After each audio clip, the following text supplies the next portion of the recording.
Siguro tumingin siya sa salamin, no? Pag sinasabi niya yung stop na ang pamumulitika kasi sila yung namumulitika.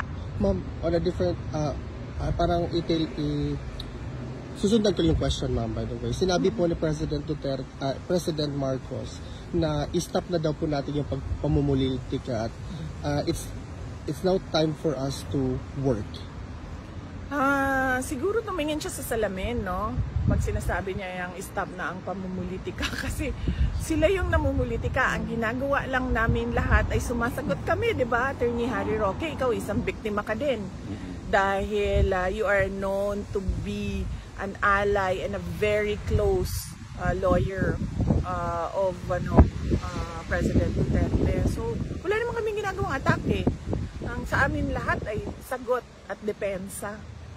So, sila ang tumigil at sila yung nasa administrasyon, sila yung tumigil at sila yung tumutok sa kung ano yung dapat na ibigay para sa taong bayan.